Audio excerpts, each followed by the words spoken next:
안녕하십니까. 오늘 여러분과 함께 나눌 하나님의 말씀은 시편 16편 8절부터 11절까지의 말씀입니다. 제가 여러분에게 하나님의 말씀을 봉독해 드리겠습니다. 내가 여호와를 항상 내 앞에 모심이요 그가 내 우편에 계심으로 내가 요동치 아니하리로다. 이러므로 내 마음이 기쁘고 내 영혼도 즐거워하며 내 육체도 안전히 거하리니 이는 내 영혼을 음부에 버리지 아니하시며 주의 거룩한 자로 썩지 않게 하실 것임이니이다. 주께서 생명의 길로 내게 보이시리니 주의 앞에는 기쁨이 충만하고 주의 우편에는 영원한 즐거움이 있나이다. 동행한다는 것은 히브리어로 할라크, 함께 걷는 것을 의미합니다. 함께 걷는다는 것은 마음을 같이 하여야만 가능한 것이겠죠.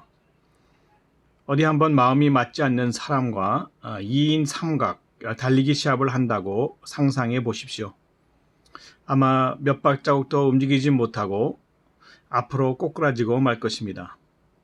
이처럼 동행하기 위해서는 마음을 같이 하여 한 마음이 되는 것이 중요합니다. 동행하는 데는 무작정 걷는 것이 아니고 걸어가야 할 분명한 목적지가 있고 함께 이루어야 할 확실한 목표가 있는 것입니다. 우리들 삶 가운데는 이러한 동행의 관계가 참 많이 존재합니다. 가깝게는 가정에서 찾아볼 수 있습니다. 바로 우리들 곁에 있는 배우자와의 관계가 함께 걷는 동행의 관계입니다. 하나님께서는 인생에 결혼이라는 제도를 만드시고 그 남자와 여자가 만나 가정을 이루어서 한 몸과 한 마음으로 동행하게 하셨습니다. 그리하여 두 사람이 결혼을 통하여 생육하고 번성하여 하나님께서 창조하신 이 땅을 정복하고 다스리는 하나님의 분명한 목적을 이루도록 하셨지요. 그러하기에 우리는 함께 걷는 배우자를 인생의 동반자 또는 돕는 배필이라고도 부르고 있는 것입니다. 우리가 또 생각해 볼 수 있는 동행의 관계는 사업상 동업자의 관계입니다. 두세 사람이 모여서 각자의 능력을 함께 발휘함으로 이익을 창출하는 공동의 목표를 향하여 열심히 노력합니다. 또한 국가 간의 동맹 관계도 있습니다. 비록 인종이 다르고 문화가 다름에도 한 목적을 위해서는 함께 뜻을 같이하여 나아가는 것입니다. 우리들의 신앙생활에 있어서 교회도 예외는 아닙니다. 성도들이 함께 모여 함께 하나님을 예배하고 삶을 나눔으로 우리들의 구원을 함께 이뤄나가는 공동체로서의 함께 걸어가는 삶을 살아가는 것입니다. 하지만 우리들의 삶 가운데 경험하는 그러한 동행의 관계가 영원하고 항상 좋기만 합니까? 부부간에도 한마음이 되지 못하고 성격 차이 등을 이유로 이혼함으로 가정에 신성해야 할 동반관계가 깨어지는 것을 우리는 종종 봅니다. 사업의 동업관계는 어떻습니까? 각자의 입장과 의견 차이로 인해서 굳건했던 동업관계가 깨어지고 또한 나라와 나라 사이에 있어서도 어제의 친구였던 동맹관계의 나라가 하루아침에 오늘은 적으로 변하기도 하는 그러한 세상입니다. 또한 세상의 기대와 관심을 한몸에 받고 있는 하나님의 교회조차도 성도 간의 아주 사소한 오해와 의견 차이로 서로 비난하고 미워하고 다툼으로 안타깝게 뿔뿔이 흩어지는 그러한 부끄러운 모습들을 세상에 드러내는 것입니다. 동행한다는 것은 아름답고 좋은 일입니다.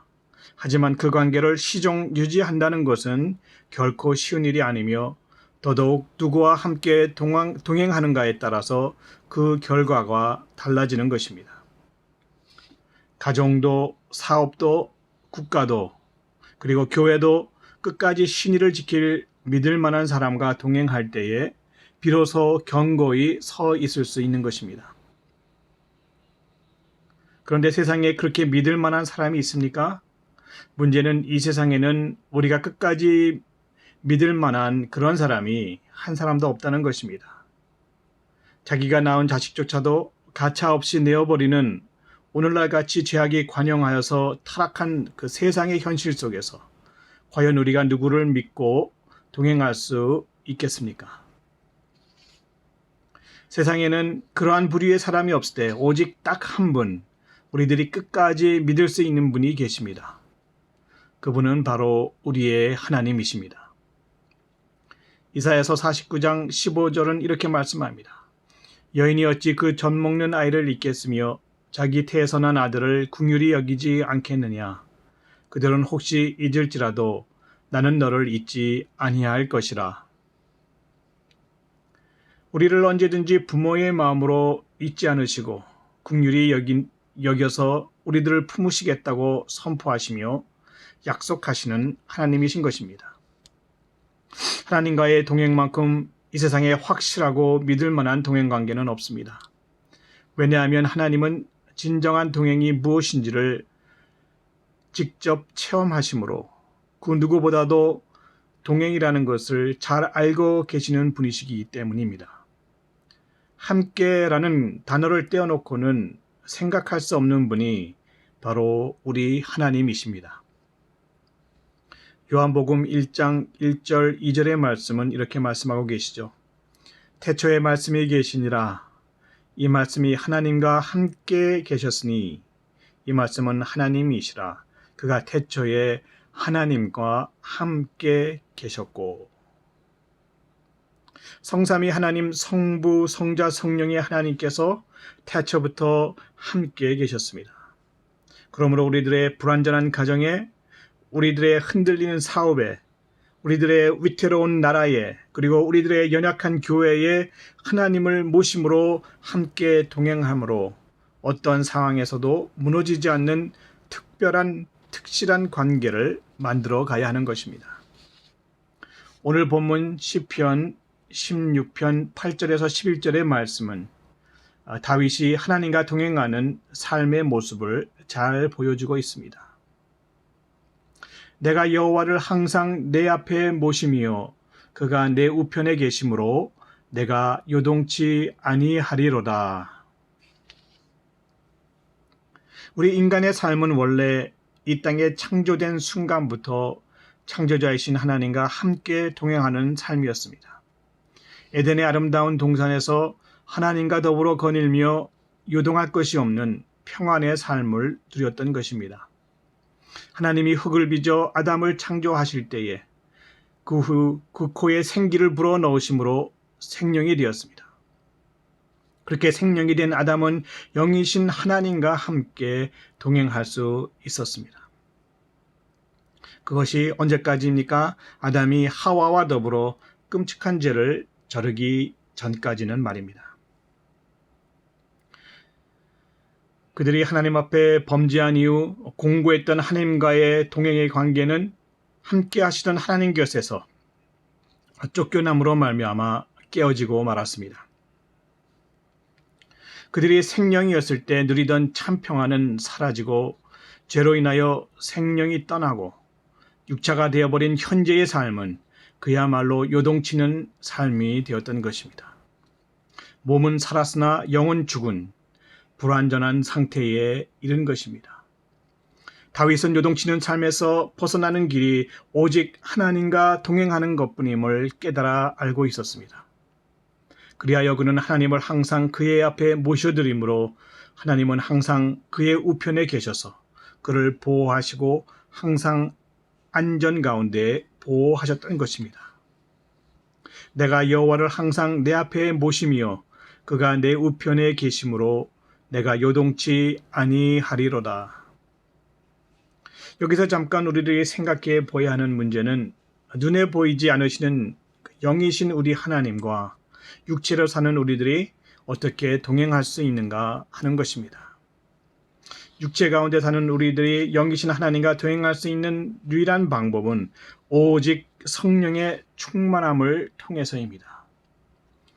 로마서 8장 9절은 이렇게 말합니다. 만일 너희 속에 하나님의 영이 거하시면 너희가 육신에 있지 아니하고 영에 있나니 누구든지 그리스도의 영이 없으면 그리스도의 사람이 아니라.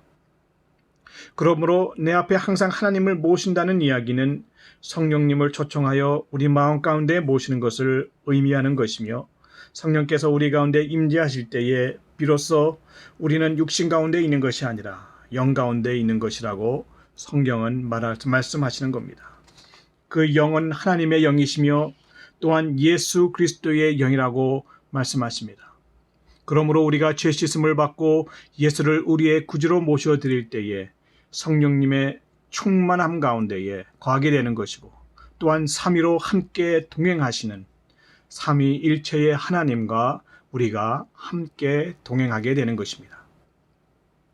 겉으로는 한 분과 동행하는 것 같지만 실질적으로는 능력의 하나님 세 분과 함께 동행하는 것이죠. 이러므로 내 마음이 기쁘고 내 영광도 즐거워하며 내 육체도 안전히 거하리니. 다윗은 하나님을 그의 앞에 모신 삶이 기쁘고 즐거우며 안전하다고 고백합니다. 하나님 없는 삶은 총체적인 난국의 삶인 것입니다. 내게 주어진 자유를 극대화해보려고 우리들 스스로 하나님을 떠났지만, 우리가 꿈꾸던 자유는커녕 몸도 마음도 영혼도 오히려 피폐해짐으로 저주 가운데 꽁꽁 묶이는 삶을 사는 것이 우리들 죄악된 인생의 모습인 것입니다. 이러한 삶은 우리들이 원하던 삶이 아닌 것입니다. 우리는 사단에게 속았고 스스로에게 속음으로 말미암아 하나님 곁을 떠났습니다. 우리는 이러한 우리들의 죄악을 깨닫고 즉시 하나님께로 돌아가서 하나님을 우리 마음 가운데 모셔드려야 합니다. 다행히도 마지막 심판이 이르기 전에 하나님께서는 우리들이 하나님께로 돌아올 수 있는 길을 활짝 열어놓으셨습니다. 요한복음 14장 6절의 말씀에 길이요 진리요 생명이신 예수님을 이 땅에 보내심으로 예수님을 구주로 영접하여 그 이름을 부르는 모든 자들은 하나님께로 돌아갈 수 있는 문을 열어주신 사랑의 하나님이신 것입니다. 예수님을 구주로 영접함으로 하나님과의 관계가 회복된 자들은 마음이 기쁘고 영혼이 즐거우며 육체도 강건하여서 안전히 거하는 축복 가운데 그 축복을 누리며 살게 되는 것입니다. 요한 3서 1장 2절의 말씀에 사랑하는 자여 내 영혼이 잘된 같이 내가 범사에 잘되고 강건하기를 내가 간구하노라 하고 말씀하셨습니다. 이는 내 영혼을 음부에 버리지 아니하시며 주의 거룩한 자로 썩지 않게 하실 것임이니이다. 우리들이 하나님과 동행하는 삶을 살아감으로 누리게 되는 축복의 궁극적인 목적은 우리들 영혼이 잘 되는 것입니다. 범사에 잘 되고 육신이 강건한 것은 그저 우리 영혼이 잘 될 때에 부수적으로 따라오는 덤이라는 것이죠. 영혼이 잘 되는 것은 무엇을 의미합니까? 하나님과의 관계가 회복되어 우리가 더 이상 음부에 거하지 아니하고 썩어 멸망할 존재가 되지 않는 것입니다. 음부와 썩어짐은 성도들이 가야 할 종착지가 아닌 것입니다. 그것은 정직하지 않으며 공의를 행치 않으며 그 마음의 진실을 말하지 아니하며 그 혀로 참소하고 그 벗과 이웃에게 행악을 일삼음으로 하나님을 두려워하지 않는 행악자들을 위하여 마련된 곳입니다. 우리의 구세주 되신 예수님은 우리들의 이와 같은 죄악들을 짊어지시고 십자가에 죽으시고 3일 만에 부활하심으로 음부에 떨어져 썩어지고 영원한 불못에 빠져 멸망당할 우리들을 구원하여 주셨습니다. 이것이 바로 복음입니다. 이 복음은 우리들을 영원한 생명으로 이끌어줄 시원한 생명수가 되는 것입니다. 우리가 예수님을 구주로 모셔드림으로 우리들은 음부에 버려지지 아니하고 썩어지지 아니하는 성도가 되는 것이며, 우리들의 삶이 죄악된 행위로 인하여 다시는 흔들려 요동치 않게 되는 것입니다. 성도들의 유할 곳은 어디입니까? 시편 15편 1절은 주의 장막과 주의 성산에 거한다고 하였습니다. 또한 시편 16편 3절에 땅에 있는 성도는 존귀한 자니 나의 모든 즐거움이 저희에게 있다고 하셨습니다. 여러분은 이와 같은 성도이십니까? 여러분 마음 가운데 예수님을 구주로 영접하셨습니까? 여러분의 삶 가운데에 성도로서 누릴 충만한 축복이 가득하시기를 주님의 이름으로 축원드립니다.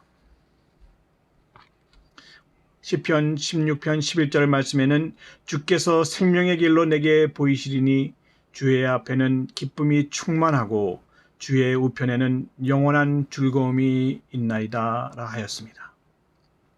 성도들에게 최고의 선물은 바로 영원한 생명입니다. 주님을 우리 앞에 모심으로 누리게 되는 영원한 기쁨이 있는 것입니다. 그러한 즐거움은 마실 때는 시원하지만 곧 다시 목이 갈아여지는 이 세상 청량음료가 주는 즐거움과는 과히 견줄 수 없는 영원히 마르지 아니하는 생명수가 선사하는 영원한 즐거움인 것입니다. 주님을 우리 앞에 모셔드리고 동행할 때에 주님께서는 우리들에게 이처럼 생명의 길을 보여주십니다. 우리가 그분을 믿고 그분의 말씀에 순종할 때에 우리는 주님 우편에 앉아 영원한 기쁨과 즐거움을 누리게 되는 것입니다. 그것이 예수님을 통하여 우리에게 주시는 하나님의 선물, 즉 구원인 것이죠.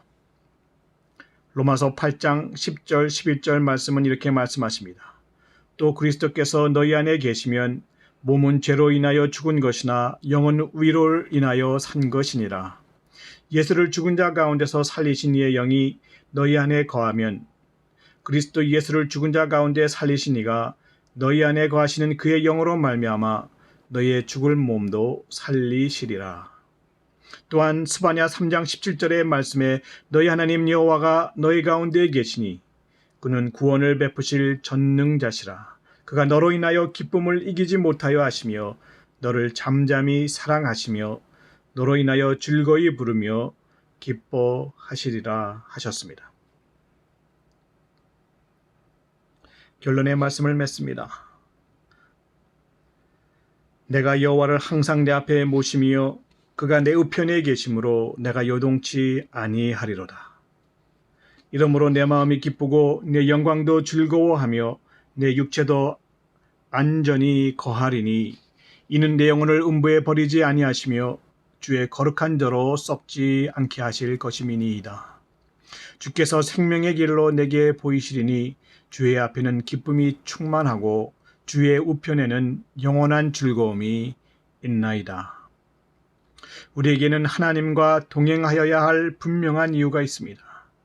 주님 없는 삶은 그것이 가정이든 기업이든 나라이든 교회이든 요동치는 삶이 되는 것이기 때문입니다. 그 삶은 음부에 빠지는 삶입니다. 그 삶은 썩어지는 삶입니다. 그 삶에는 기쁨과 즐거움이 없는 삶인 것입니다. 우리가 주님을 삶의 동반자로 모셔드릴 때에 하나님은 우리를 어느 상황 가운데서도 버리지 않으시고 떠나지 않으십니다. 우리가 주님과 함께 걸어갈 때에 하나님은 우리들을 도우시고 든든히 세우시며 붙들어 주시는 것입니다. 또한 우리가 주님의 말씀대로 살아갈 때에 하나님은 생명의 길로 인도하셔서 우리를 영원토록 살게 하여 주십니다. 우리는 말세를 살아가는 하나님의 성도입니다. 세상이 혼탁합니다. 진리 아닌 것이 진리의 행세를 하며 정의가 아닌 것이 마치 정의인 양 행세합니다. 혼탁하면 혼탁할수록 어지러우면 어지러울수록 우리는 더욱더 하나님을 마음 가운데에 모심으로 성령 충만하여져서 주님과 함께 동행하며 흔들리지 아니하고 굳건한 믿음 가운데에 하나님께서 주신 영생, 구원의 선물을 받는 자들이 되어야 할 것입니다. 계시록 3장 4절은 이렇게 말합니다. 그러나 사대에 그 옷을 더럽히지 아니한 몇 명이 내게 있어 흰옷을 입고 나와 함께 다니리니 그들은 합당한 자인 영고라. 또한 계시록 3장 21절의 말씀은 이렇게 선포합니다. 이기는 그에게는 내가 내 보좌와 함께 앉게 하여 주기를 내가 이기고 아버지 보좌에 함께 앉은 것과 같이 하리라. 기도하시겠습니다. 사랑의 하나님 아버지, 세상은 지금 온통 코로나와 인종 간의 갈등으로 시끄럽고 극심한 혼돈 가운데 있습니다. 마치 빛이 없는 캄캄한 밤, 그러한 바다를 향해 하듯 모든 것이 물결치며 심하게 요동합니다. 삶의 거친 파도 가운데 주님께 울부짖어 간구하오니 부디 이곳에 오셔서 파도를 다스려 주시고 우리를 사망에서 구원하여 주시옵소서. 주님 앞에 합당한 자가 되게 하시고 주님 앞에 이기는 자 되게 하여 주셔서 죄악 가운데 행하지 않게 하시며 정의와 공평의 주님의 길로 행하게 하시옵소서. 세상과 함께 멸망치 않게 하시고 어두운 세상의 빛과 소금이 되어 주님과 함께 걸어 동행함으로 거친 풍파를 헤치고 구원의 항구에 무사히 이르는 자들 모두 될 수 있도록 도와주시옵소서. 예수님 이름으로 기도드립니다. 아멘.